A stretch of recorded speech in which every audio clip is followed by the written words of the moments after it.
Hi, Clutter Fairy fans. This is the Clutter Fairy Weekly for August 23rd, 2022. I'm your co-host, Ed Gumnick, and I'm speaking with Gail Goddard, certified professional organizer and owner of the Clutter Fairy in Houston, Texas. Hi, everybody. The Clutter Fairy Weekly is the webcast and podcast that digs deep into the clutter that piles up between you and the life you want to be living. We explore the habits and behaviors that lead to clutter, and we suggest strategies to slow the accumulation, reduce the collection, and comfortably manage the stuff we decide to keep.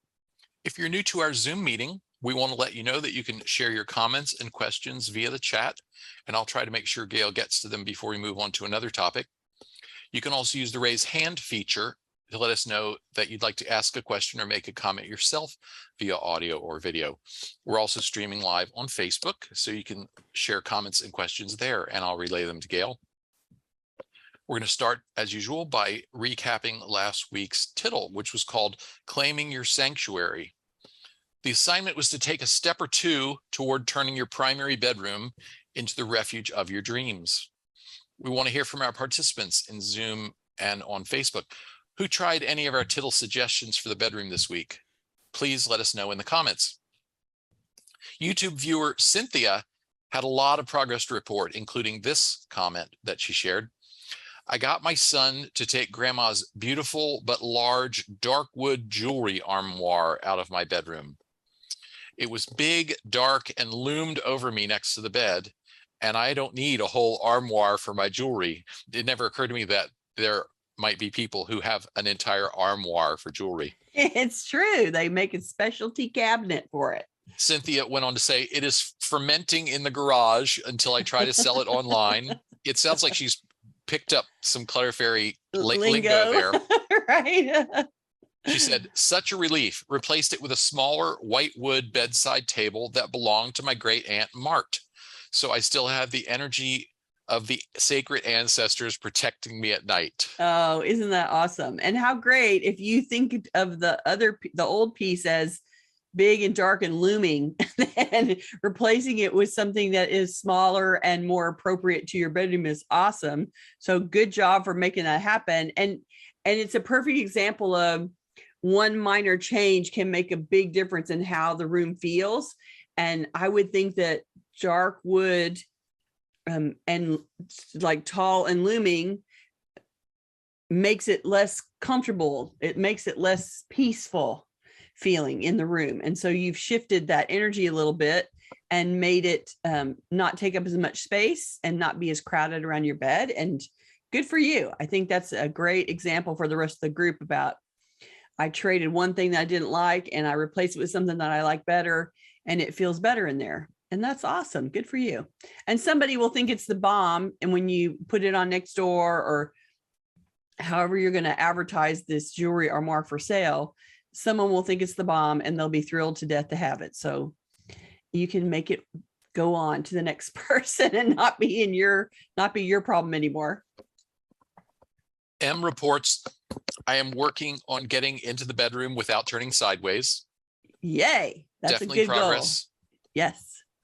Isabel said, I didn't know about the Tittle, but I cleaned up my small working table so that I can start on my incomplete sewing projects. So she's getting ahead of next week's Tittle, this week's Tittle. Right. That's great. And if the table isn't clear, then you can't take step one to get started. So good for you to clear it off. And now you can do a little mending and see what happens. Make that project pile go small. Joyce said, misplaced my notebook with the Tittle, but I did sort out some of my music. Probably won't be giving away much, if any, but I got the books out of my tote bags. Books out of the tote bags is good.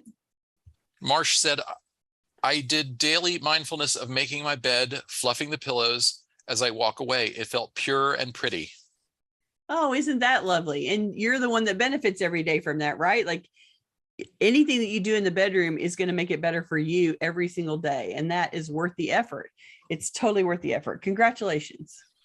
Linda shared, I corralled my nighttime meds into a container which fits in a drawer. No more clutter on the nightstand. Yay. That's a good adaptation. That's very good. And you just pull the drawer out and there's your meds, and then you slam it back shut again at the end. That's awesome. I love that. And then the cats can't knock it off. They can't do their knock the bottle off the counter thing that they always want to do. And Isabel had a follow-up comment about clearing off that work table. She said, interesting experience. Table cleanup took 15 minutes and made the whole room calm and fine. See, isn't that, there's something about the clear space, and you don't realize how irritating and noisy it is until you clear it off and realize that it's peaceful. I went to see a sculpture artist yesterday, and she's a metal worker. And so she has this huge studio that's 2 stories high and big, tall walls. And apparently they weren't originally sheetrocked with anything. It was just the bare walls with the studs showing in, and I'm sure it's like a metal building. So it was all kind of metal, and it bothered her. The look of that was not calming or conducive to her being creative. So she basically sheetrocked all the walls and left them all white because she needs the blank space to think and be creative in. And so I had been suggesting some vertical storage options or some, hanging some of the finished pieces up to get them out of the way. And she's like, no, I need that clean wall to look at for my mind to be calm and to be creative. It's like, see, it really does make a difference for that to be peaceful and clear, to make your mental chatter calm down. Good job. Ginger said, I did step 1. I pulled out the to be donated books, photo frames, and miscellaneous stuff, and already decluttered papers from my stack of bins in the bedroom. Yay, that's making headway. And it's all in the bedroom. So everything that comes out is just making your bedroom more peaceful to you. And Congrats. Michelle said, I got my husband to clear off some of his books from his bedside table, and the room looks much clearer. Oh, isn't that great? Yep. Everybody loves their books, but if you just keep adding the next book on top of the pile, it doesn't take long for the pile to get really big next to the bed. So that's great. Tell him thank you. Give him extra kisses for doing that. That's wonderful. How fab. And Claire, who's with us on Facebook, said, took away all the stashed extra supplies from out of the bedroom and put them in a longer term storage place. Now can see what I need each day and don't have to give myself a daily talking to for wasting time. That's great. And then you're going to your secondary storage space when you need to pull something out again. That's great. I also want to shout out to, lots of people chimed in to say, we were talking earlier about, where people watch from, and Valerie from Layton, Utah, Christine from Florida, Sherry from Kokomo, Indiana, Claire from Brighton, UK, and Melody from Kansas all chimed in on Facebook. So I wanted to share that. Thank you. We have so much to talk about. We have probably more content than we have time today, but typical Clutter Fairy, right? That's just how we roll. And so we better, too much to say. We better get to it. Right. Many of us accumulate incompletions, unfinished DIY art or craft projects, coupons or recipes to clip, papers to file, laundry to fold and put away, and so on. Stale tasks and unfinished projects add to our clutter load and can take a costly psychological toll.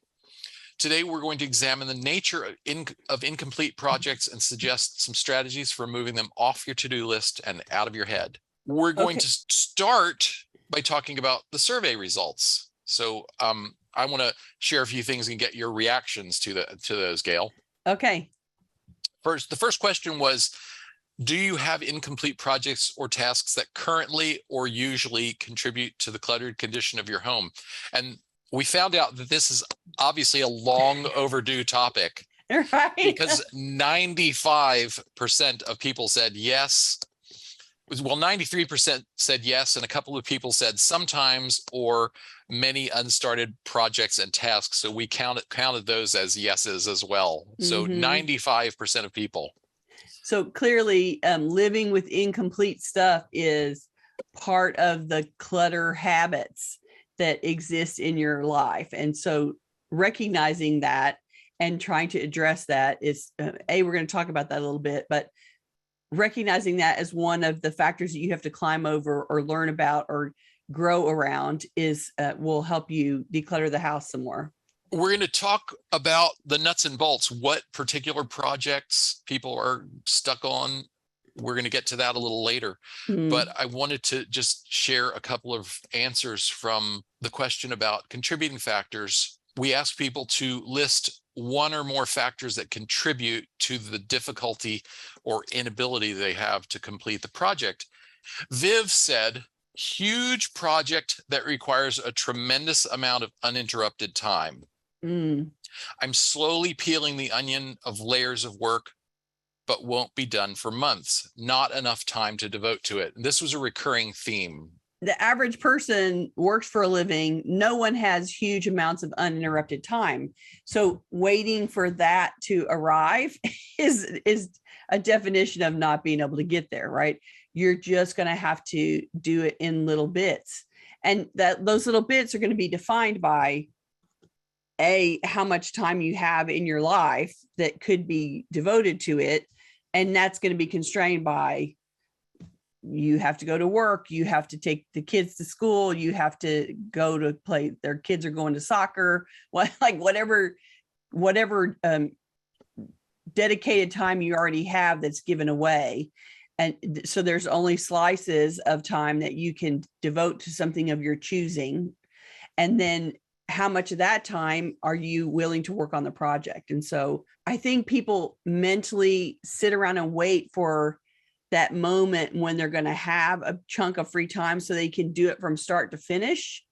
But waiting for enough time to get from start to finish and having that coincide with when you feel like working on it for 17 hours and it is almost, those never intersect, that time slot never arrives. And so then you end up living with a project for 15 years because the perfect moment has never arrived. And so recognizing that it won't, and that you need to tackle it in a different way, that you really need to tackle it in bites of time instead of the exact right time. And those bites of time will slowly eat the elephant one bite at a time. You will slowly make progress on the project. And eventually 3 months, 6 months, a year from now, it'll be complete instead of 5 years from now, not being started. And that is the better solution, right? Like if you can only work on it a little bit at a time, but each time you do that, you're moving the project forward a little bit, you will actually get to the end. It will be accomplished and you will be able to go, I'm done with that one. And it will never bother you again. And so it's better to recognize the perfect moment of time, the perfect amount of time, and your desire to focus on it for that amount of time is never going to arrive. And you are absolutely going to have to do it in bites. I don't know anybody that looks at a project that's going to take 3 days, 17 hours, 10 hours, 5 hours, and goes, I'm not going to start it until I can work on it for 5 hours straight, because then you work for 2 hours and you're tired and you got to take a break, and you work for another hour and you're bored and you want to go do something else. That demand on yourself to get the 5 hours and work on it start to finish without interruption to complete it is asking a lot. It's asking a lot of your physical capacity. It's asking a lot of your mental focus, and it's asking a lot of your schedule to make all those things intersect at the same time. And if it's a project that you love to do and you think is super fun, then yeah, maybe you'll be able to stay focused for the full length of the project. But it's likely that it's a project that you aren't that super thrilled about. And then it isn't something that it isn't your favorite type of artwork that you're trying to get done, or your favorite craft project that you're working on, or, I love building the deck and I'm going to build a deck one weekend. It's not likely to be an intersection of your favorite task ever and the amount of time to get it done, start to finish. That's not the project you got on the back burner. Those projects always get your attention and they always get done because you like it. So it's always the ones that aren't fun to you or aren't super interesting, or you just find that have to be done. They're necessary to keep the roof from falling in, to keep the mold out, to keep the, floor clear, whatever it has to be done. It's a project that needs your attention, and you're not super thrilled about having to do it, and waiting and stalling until the moment where you feel like you can, and you will keep doing it until the end, is just total fantasy on your part. Well, this one and several other responses to this question also made me think about two things. One is perfectionism. I have wrestled with perfectionism myself, and I remember a conversation I had with my therapist where I said, my problem is I look at my yard and my gardens and flower beds, and I see 72 hours worth of work. And so I go watch some TV because who's got 72 hours? Right. And of course, my therapist rightly pointed out, well, what if you went and did 30 minutes? Then you'll only have 71 and a half hours left. So that's, I know perfectionism is an issue for a lot of our audience. Yeah, because we've heard that many times, right? Yeah. And the second one was, it's also very important to consider whether the project is worth doing at all. And we're going to talk a little more about that later. So I'm just going to leave that right there. We also asked people to describe one or more ways in which clutter from incompletions has negatively affected their lives, work, relationships, etc. And we got a litany of negative emotions. People feel frustration, some anger. People feel judged by either the self-judgment or judgment coming from their families, sense of pressure, stress, and so on. And one I particularly liked came from Joe, who said, when I know an incomplete project is waiting for me, it makes me anxious, especially when it's a project I really don't want to do, but keep telling myself I should. It can bring in feelings of guilt or inadequacy. So I tend to stick those in a closet so I don't see them all the time. And then it's waiting for you, but it's still like you don't see it, but it's still bothering you with mental chatter. It's still up in your head, causing you distress. So that litany of negative emotions didn't surprise me at all. And all the more reason to try to give yourself the positive feedback of putting the 30 minutes in on it, putting the hour in on it, making a small bit of headway will feel infinitely better than making zero headway. And you don't have to get it complete 100% to feel good about what you've done. Everyone feels better when they do a little bit towards something, when they take some action that is accomplishing your goal. And so aim for the progress, not the completion, and get the positive, turn those negative effects into positive emotions about taking action, about getting in motion. And the comment that Joe has made about it's in the closet so that I can't see it, but it still is in my head chattering at me and making me feel inadequate. This is one of those things where I would ask, do you actually have to do it? The fact that you're telling yourself that you should do it makes me want to ask a whole bunch of questions about why. Why should you do it? Is it something that needs to be done to keep the house from falling down? Then yeah, maybe you should. But should is a very broad category that can include all kinds of things. And so maybe it's a should that doesn't really apply to you or to your household. Maybe it's only a should because other people are talking about it, or somebody else that you know did it, or one of your friends is telling that you should do it. And it's like, yeah, you don't really have to. Let's just evaluate whether it really makes sense for you, and don't torture yourself with shoulds based on other people's evaluation of your life and your circumstance. So see if you can look through it with more objective and cleaner eyes about what is that should telling you. Who is that should really being delivered by? Is it actually you, or is it pressure from someone else, or is it suggestion from someone else, or is it cultural baggage? Baggage is a good word. Yes, that really doesn't apply to you. You have to ask yourself, how important is it? that it really gets done and really takes up your time. And if it's not that important, then you don't have to hide it. You can get rid of it completely and not have it in your life anymore.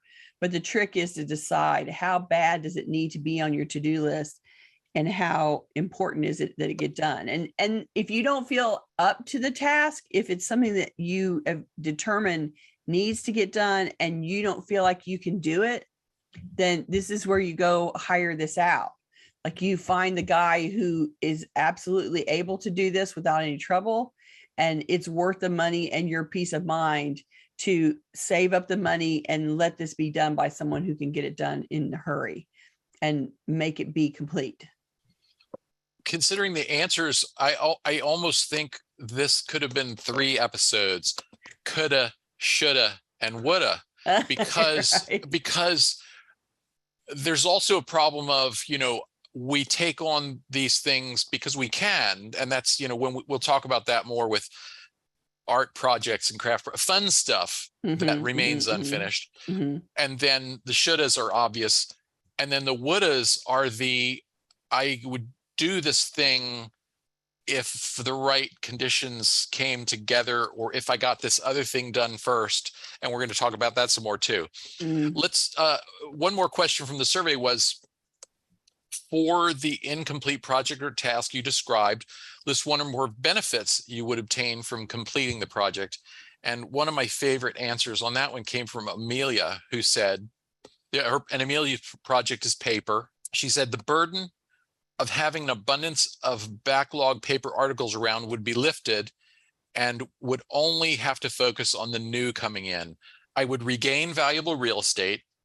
I would have more mental clarity, energy, and focus just by not having to look at the backlog and the dealing with the dread of knowing the amount of time and labor it takes to get rid of it. That's a whole bunch of the benefits all rolled into one answer. So thank you, Amelia. Yeah. And that backlog that's torturing you, putting in a scheduled by the time against that backlog is so worth your effort. And if there's any way that you can batch process the stuff that's easy to get rid of, so you can reduce it a big amount up front, that would be really a relief to you, and it would feel like a lot of motion. And so, without knowing the details of what the backlog is, if there's anything about it that is some of the backlog is easy to get rid of and some of it isn't, I would go through and pull the low-hanging fruit, get the stuff that's super easy out of there in a hurry, and reduce your population so that it is less barky and less of a mental drain. And that will give you some momentum to keep going. It really sounds like, based on your list of how that feels to you, that clearing that backlog will make a huge difference to you mentally, and is so worth your time and attention to get it out of your head and make it get out of your space. I encourage you to focus on that and make it be gone.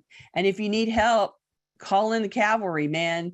Call in somebody to come and help you with it, to get going and move it out, because that list of benefit that you described, so worth your time and attention. Okay, let's talk just a little bit about the psychology of incompletions. The psychology of incompletions. Okay, so I have to say his name again. The Zeigarnik effect. Is that right? Yes, I think so. Zeigarnik or Zeigarnik.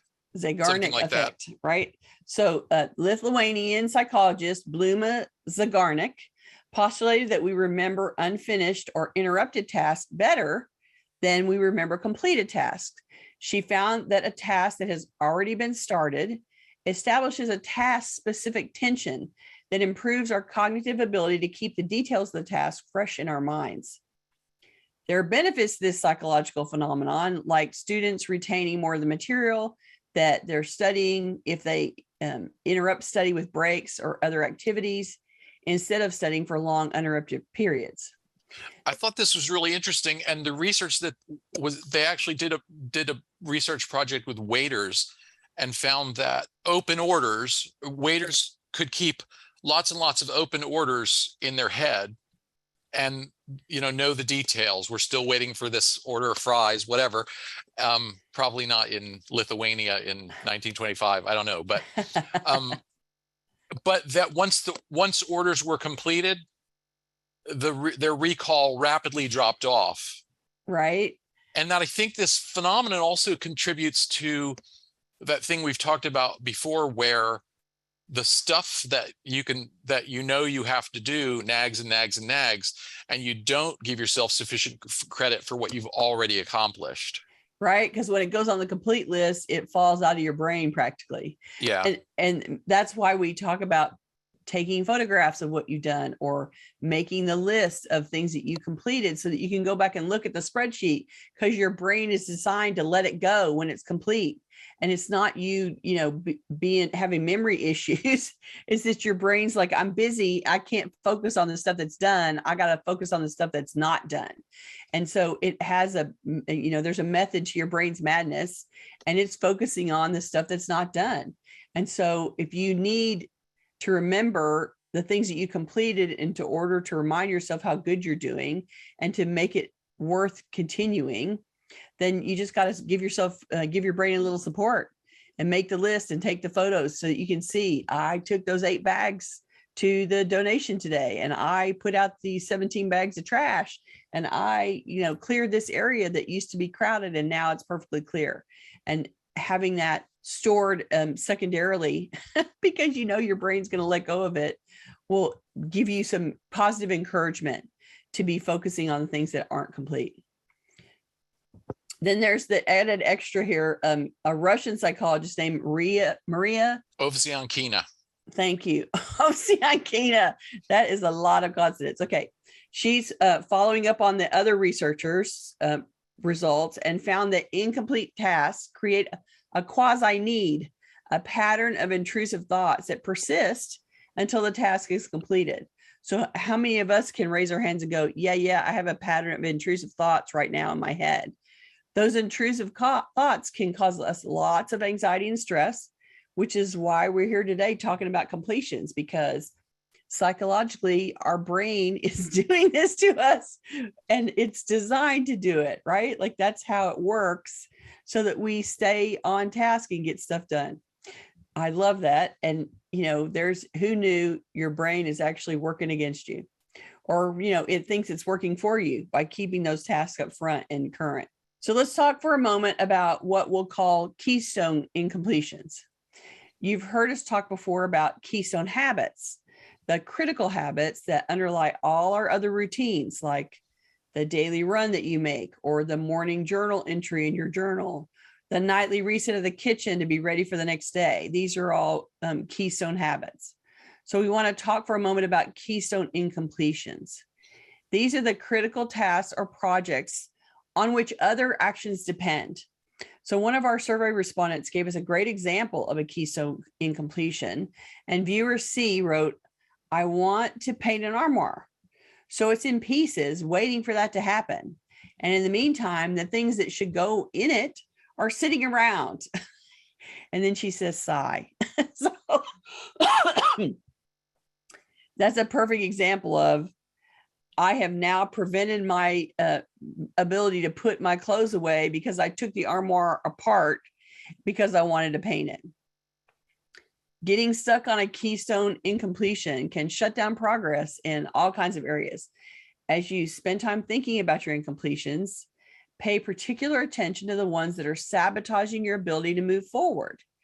You may already know which projects those are because you keep finding them blocking the road wherever you try to complete other projects.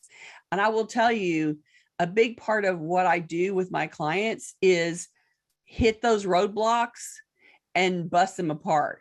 Because when people start saying, I can't do A until I finish B, then I'm like, okay, let's go finish B. Like, why is this a problem? What's the roadblock here? How can we do it? What's the shortcut? Can we get around it? Can we move it another step along so that we can go past it? When people get stuck and surrender to the stuckness, then part of what I do is come in and go, no, we're going to fix that today. We're not going to stall on this piece and prevent all these other actions from moving forward. This is what we have to address right now to roll your project along. And I spend a whole lot of time working on that. And so you can do it for yourself. So here's some general strategies for dealing with incompletions. First, you need to recognize the distinction between the finite projects and the ongoing projects, which require different approaches. So finite approaches are the ones on which you will someday be done, like painting the armoire. She's going to paint the armoire, and when it's painted, then she can put it back together and it'll be complete. So they may be scary and big, but you will eventually finish the project. And so those are the finite ones. The ongoing projects or tasks are generally what we'll call chores, the ones that you need to return to over and over again, like you're going to keep taking the trash out all the time, or you're going to keep emptying the dishwasher, or you're going to keep scrubbing the toilets. Those are ongoing projects. They go on the task list and come off over and over again. And so you never get to 100% completion. You just get into a routine about repeating them over and over. You're done for now. You're done for now, or I'm done this week, or I'm done today. But certain ongoing tasks seem to get us stuck, so they tend to create a backlog. So the perfect example of this is sorting the mail. And it's a big one for a lot of people. It's the number 10 on our hit parade for incompletion. So we're going to cover that in a little bit. If we let an ongoing task pile up, we end up with a backlog. And the more that we let the task pile up, of course, the bigger the backlog gets, and then the uglier and larger the project becomes. So we recommend treating your backlog of an ongoing task as a separate finite project to be completed versus your current installment of the task. For example, you got to sort today's mail, and that current installment of the task, every day I have to handle the mail, is a habit that you want to cultivate that is separate from the finite project of all of the mail that has come before. So think of those things as two different projects that need to be addressed. For the finite projects, the one and done, I get to a certain point and then I'm 100% complete. Let's try this approach. Reflect on the goals or the objectives of the project or the task to decide whether it's still something you want to accomplish. If it's not something you really want to accomplish, then give yourself permission to take it off the to-do list. Follow through with gifting, donating, disposing any of the things related to that project. If you had a moment where you thought this project was a good idea and you got into it and was like, oh, I'm not liking this at all, then you can just decide, I'm not going to do it after all. Or somebody suggested it. It's not really for you. It seemed urgent and important at the moment. And now it's 2 years later and all of that urgency and importance has passed. There are all kinds of reasons that you might look at that finite project and go, not going to finish that one. I need to be done. I'm just going to declare it going off the list. It's on there. I'm not going to complete it. It's going off. You might have to admit that you don't have the skills necessary. And maybe when you started the project, you thought it was something you wanted to learn to do, and now you don't. And that's okay. You don't have to be good at everything. Right. You don't have to be the guy who can put the medicine cabinet back up on the wall when it falls down. You can hire the guy who can do that. Right. And give yourself, a break. Right. Exactly. And if you reflect on this and you decide that it leaves you with the clarity that the project is still worth doing, then jot down the compelling reason that you plan to complete it. You might go to a journal or a notebook and write a statement about your intention to finish the project. So if you look at all the ones that are on your list and you decide that you got to keep it, then go write down a reason to tell you why you wanted to keep it. Why is it still important to do?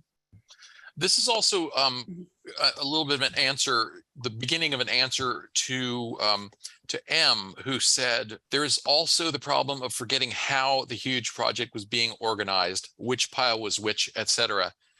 So that's a compelling argument in favor of having a project plan for any project that involves more than 2 or 3 moving parts.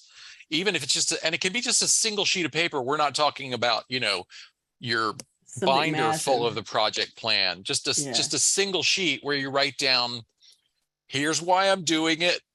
And here are some outstanding things that need to be done to accomplish it. Doesn't have to be complete, but some kind of starting point. And I would add also that if you're going to start and stop with some gap in time in between, then throwing a few, get out a piece of paper and write some labeling for some of the piles. If you're going to have to walk away and sleep in between when you work on it, you might not remember what you know right now while you're all up in it. And so taking 15 minutes to pull out some notebook paper and write a little, this is the discard pile, this is the shelf pile, that I'm making up words. Create those categories, create those descriptions, and just slap a piece of paper on top of the pile that explains what it is, so that you can orient yourself quickly when you ever have time to come back to it, and save yourself the time and suffering of trying to figure it all out again. Just having a couple of labels on it will help. Okay, so we're reflecting on the goals and whether or not we want to accomplish it.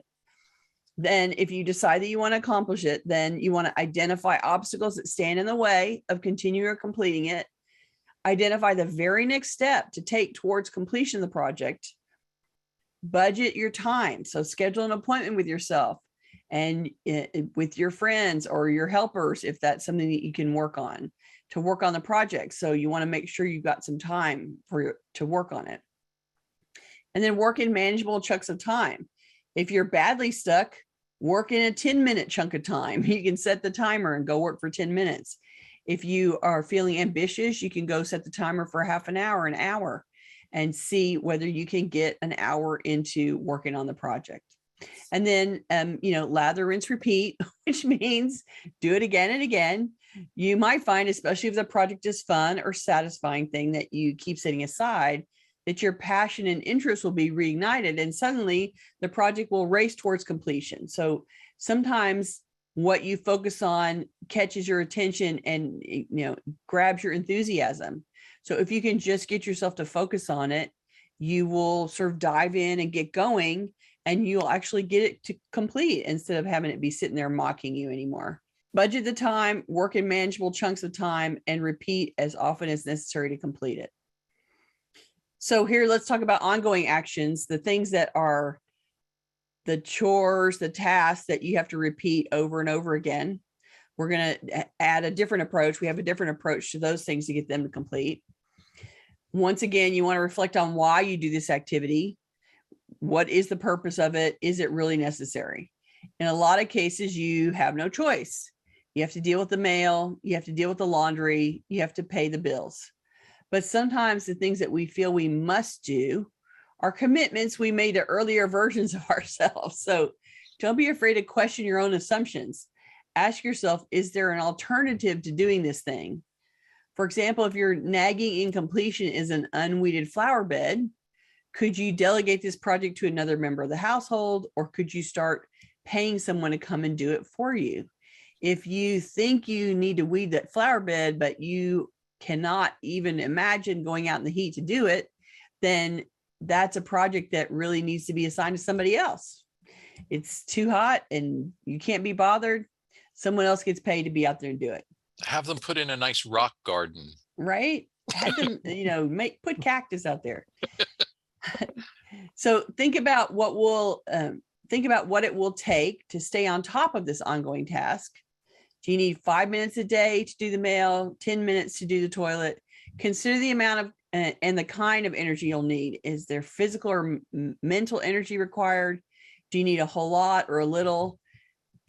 Trying to figure out how to work this task into your ongoing task list, you really need to define how much of your focus and energy and for how long you're going to need. Right. If it's something that's going to require reading comprehension and complex reasoning or math, you don't want to plan to do this at 8:30 at night. Right. At the end of the day, when you're out of steam. Unless you're a night person like Gail. Right. You could do the complex mental tasks at 8:30 at night. Me, not so much. Well, and I am a night owl and I do that kind of stuff, but then at midnight I run out of mental capacity. Like, it's not a good time to be trying to do kind of stuff like that, where I have to be, Johnny on the spot and, be snappy. I can't be snappy at midnight. I can be awake, but I'm not snappy anymore. So yeah, you got to think about that when you're trying to figure out how to manage this ongoing task. Then choose a tentative time of day and a frequency. How often do you want to do it? And the time commitment you like to give to the task. So the example we have is emptying the dishwasher, and it might take 10 minutes. And it might be something that you can accomplish in the morning when you're still, your brain's not quite cooking with gas. You can still unload the dishwasher and not be fully awake. Like, it doesn't require a whole lot of mental acuity to make the dishwasher get emptied. So you want to connect the new habit you want to cultivate to another behavior that you routinely do. So in our dishwasher example, you might decide to empty the dishwasher as soon as you hit the brew button on the coffee. Everybody that's hitting the brew button is waiting a whole bunch of time, waiting for that coffee to come. And so go distract yourself for a minute and a half and go empty the dishwasher. When you're waiting for the first cup of coffee, it Right? takes brewing a pot of coffee takes 10,000 years. Right? It's so long. And so go distract yourself with this chore of emptying the dishwasher. And you can support the habit by leaving a Post-it note or some other reminder. You might stick a clean dish towel over the coffee maker to remind you when you go take the dish rag off and hit the brew button. That's your mental trigger that you're going to turn around and empty the dishwasher. And then practice. Those habits get better with repetition. And so don't be hard on yourself if you miss a day. You'll just try it again the next day. And the goal is, how often, how can I cultivate the frequency of doing this ongoing task, get good at it, do it without thinking about it too hard, and then reap the rewards of having done it on a regular basis.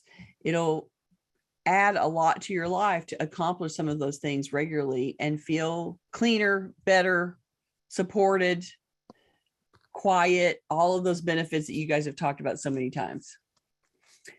Okay, so we wanted to try to cover the incompletions that pester our audience. We did ask and they got ranked. And so we're going to start with the greeting cards that got purchased for a specific occasion but were unsent. 39% of you said that you have bought greeting cards for an occasion and then not sent them. So that's a big chunk of us. And again, that's you go shopping, but you don't, the shopping part of the task, but you don't do the actual sending. And I have to tell you that I am terrible about, I have the greeting cards and I don't send the greeting cards on time. But I long ago gave up on giving myself a hard time about it. I just laugh about it and send them anyway. And my family expects their birthday cards to come late. They expect the anniversary card to come late. They come late, but they still come, and I am sending them. And the truth is, who cares how late they come? Because the handwritten mail is so much fun. You get all kinds of gross and irritating mail that we're talking about processing the mail and how much of it goes in the trash and recycling, how much of it's junk mail and we don't care about it, how much of it's bills and isn't that annoying? The only fun mail is when you send a greeting card and somebody handwrites something and sends a card in the mail. And that is the mail that is entertaining and fun. So if you haven't sent it on time, who cares? Send it and make somebody smile anyway. They will get a kick out of it. And it'll be worth your time and effort.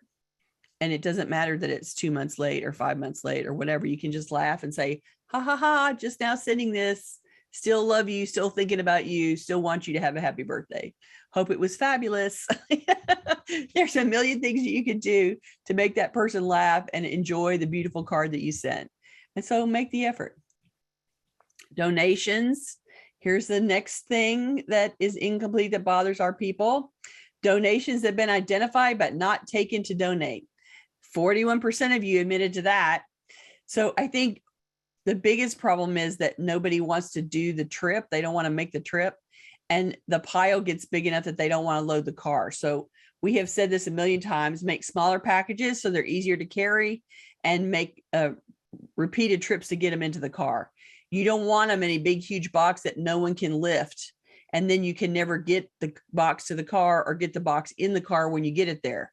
So take whatever you've made, set aside to be donation, go and carry it one item at a time, one small grocery bag at a time out to the car until it's all out there, and then go. Leaving that stuff around is such a waste of energy to collect it. and the chore is so easily completed. Like you don't even have to go in a store. It's not like returning something. You just have to drive up to a place and someone will come out and take it away. So it's the chore that is the most easily accomplished if you can just make yourself get in the car and go somewhere. You'll be so thrilled when you look in your car and it's empty again and all those things have gone. And I do this all the time because I take so many donations out for my clients, and I have to do it because I can't have 5 client stuff in my car when I go to the 6th client and then I don't have any room to take their stuff. So I have to make regular trips, and I get satisfaction every time out of emptying my car back down out of all the stuff that I pulled out of clients, and off it's gone and on to the next person. And it will be worth the effort if you can do it. This is one that surprised me. I didn't think it would be as big a part of the audience. The next pestering item is mending, that's set aside but not complete. And that was 47% of you. That surprised me too. That is a big number. Mending, for God's sakes, give me a break. Who has time for that? And would you really still wear something after it's mended? If you haven't mended it for 2 years, does it really still fit? You might go through the mend pile and see if you even care anymore. I've been through so many mending piles where the jeans to be hemmed have been there for a decade and no one can even wear those clothes anymore. The missing button is for a shirt that nobody wants to wear now. I've been mending piles that have little kids' clothes for kids that are now adults in it. Like, let it go. Come on. The size of the mend pile and noticing when the last time you actually mended something should really give you a clue about this. How much mending are you really willing to do? And it better not be a big pile if you hate mending. You should just surrender that chore and let it go. We have a tie between 2 things at the same percentage of you.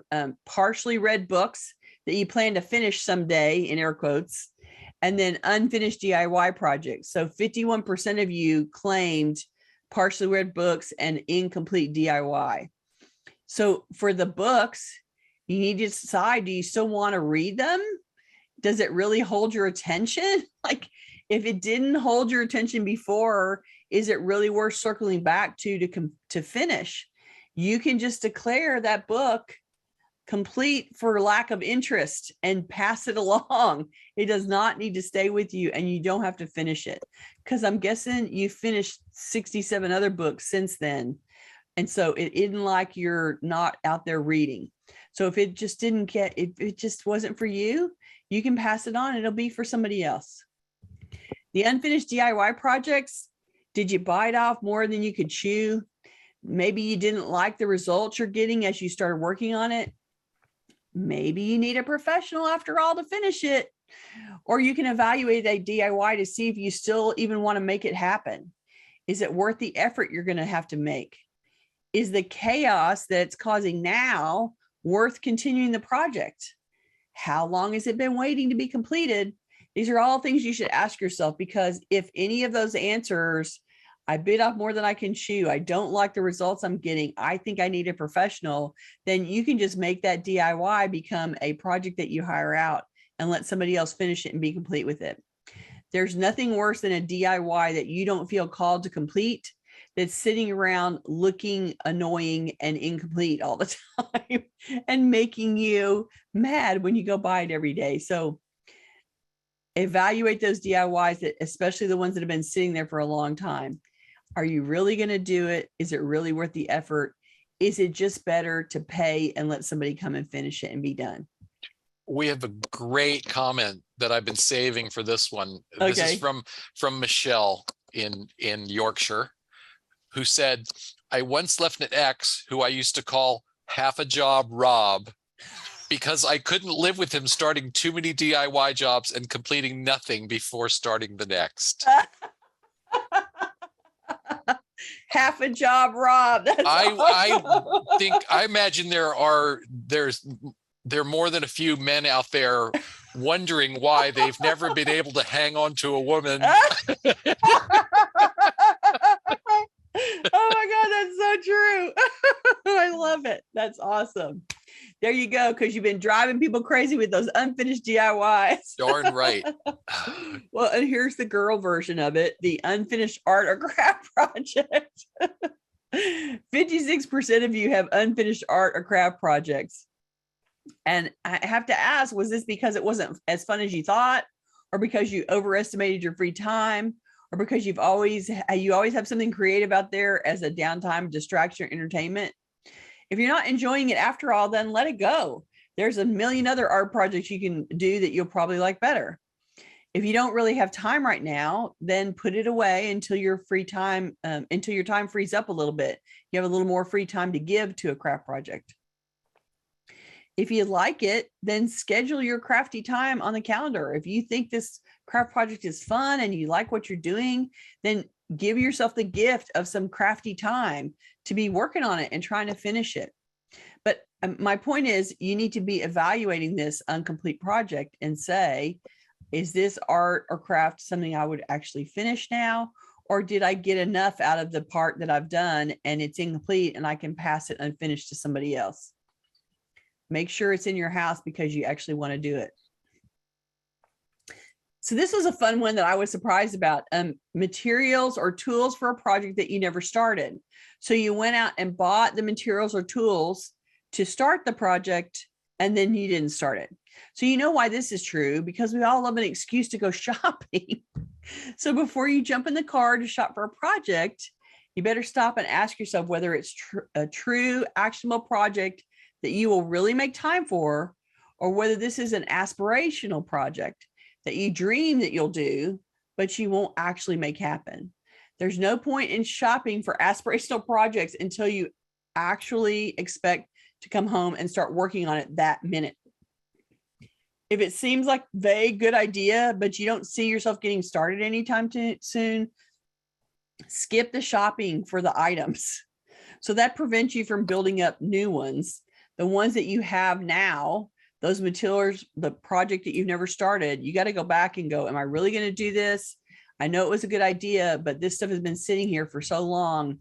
Maybe I just need to give this project up, or maybe I need to hire this project out and stop staring at materials for a project I'm never going to do. We have two more to go. One is photos to sort and put in albums. Okay, we'll tittle fast. All right. So photos to sort and put in albums. 66% of you have an issue with that. And the best first step on this project is to flip through and throw out what you don't want. There's a lot of low-hanging fruit in photos, and you can go through those photos and pull out, I don't know these people, these landscapes aren't great, these vacation views aren't fun. This is blurry. This is blurry. And if you pull these easy ones out, you will make the project much smaller, and then getting them into albums will seem more accomplishable. And you can always grab a small packet of photos and do that in little bits. Photos are all a decision per paper, and so per photo. And so as you go through, you can do a handful at a time whenever you have 5 or 10 minutes, and eventually get through it. And the number one issue of incomplete is papers that need to be filed. 83% of you said that this is a problem, the plague that is paper. It seems everybody has an issue with it, and the cure is to tackle it. Sort a handful, file it, and stop. Sort another handful, file it, and stop. If you have tons to file, you're likely not going to have the stamina to file everything at once, so file in batches instead. Look for several things to file about the car, for instance. Go find all the things that you're going to put in the car file and file those. Look for all the bank statements that need to go in the tax file for this year and file those. You can sort of batch process your filing based on where it needs to go with a little sorting and searching, and commit to filing for an hour. That'll reduce your file pile and not wear you out. And then you can repeat the next day or the next Saturday, or keep going until you've caught up, whatever time frame, weekly, monthly, weekends, whatever. You can probably find things that you don't actually have to file now and throw them away. So going through this in batches is probably the best way to do it, and sort the stuff based on where it's going to go, and then find a handful of things that are going to go in the car file and put them all in the car file at once. It's a way to put a little bit of time in and to walk away and do something else and come back later and do another batch. Let's talk for a moment about next week. And actually, in the chat has been spectacularly lively today. I'm going to have to go back and read it carefully because it went faster than I could possibly keep up with. But Ashish asked about digital clutter, and by coincidence, that is next week's topic. We're going to be talking about email and digital photos and downloaded files and all the things that pile up digitally, and offer make you some crazy, right? suggestions for clearing them. Okay. Now you can talk about the tittle. Now I can talk about the tittle. And the tittle is begin the end. This week's assignment is to make forward motion on one of your nagging incompletions using the approaches we outlined today. So 1, reflect on the goals of the project and decide whether it's even still something you want to accomplish. If the answer is no, you're almost done. All that remains is to gift, donate, dispose of the tools and materials that belong only to this project. If the answer is yes, you do want to actually still accomplish this project, then you want to make a list of any obstacles that stand in the way of continuing working on the project. Overcoming each of these obstacles will be the next action on your project plan. I can't do A until I do B. Okay, well then let's figure out how you're going to do B. That's the next action. Identify the very next step that would move you forward towards completion. If you can identify that next step and take it, you're back in motion again. You're working on the project again, and it might help build your momentum to keep going. Set a date. Schedule an appointment with yourself to resume the work on the next step that you've already identified. Once you figure it out, plan a date for when you're going to do it. Work in manageable chunks of time. So if you're badly stuck, you can set the timer for 10 minutes. If you're feeling more enthusiastic, maybe you can set it for an hour. Take breaks as needed to rest or to work on something else, and return to the project when you're ready. And then repeat steps 3 through 5 as often as you can manage. You might find that you get passion and momentum from beginning to work as you start seeing the progress on the project. So take these steps, see if you can get one of your incompletes to complete. And won't that be exciting? And make sure if you complete it, you write it on your completed list so you don't forget about it, because your brain is going to flush it right after you are done. Okay, we do not even have time to answer any more questions because we are already over time. If you're watching this on YouTube, we'd love for you to join us live. To get notifications about upcoming events, we invite you to join the meetup group by visiting cfhou.com/meetup. You can also follow us on Facebook by visiting cfhou.com/Facebook, or subscribe to our mailing list by visiting cfhou.com/subscribe. We love to hear from you, so please send us your questions, comments, and topic suggestions on YouTube, Facebook, or anywhere else that you find us. You can always reach us through our website at clutterfairyhouston.com. Thank you guys for joining us today. I'm sorry that we had so much to say that we didn't get to listen to what you had to say. So please come in and comment when we post it on YouTube, and ask your questions, make your suggestions, and we can answer them there so that we can at least give you a minute to join the conversation. Sorry, we were very wordy today. We will see you next week. Thanks so much. Bye-bye. Bye.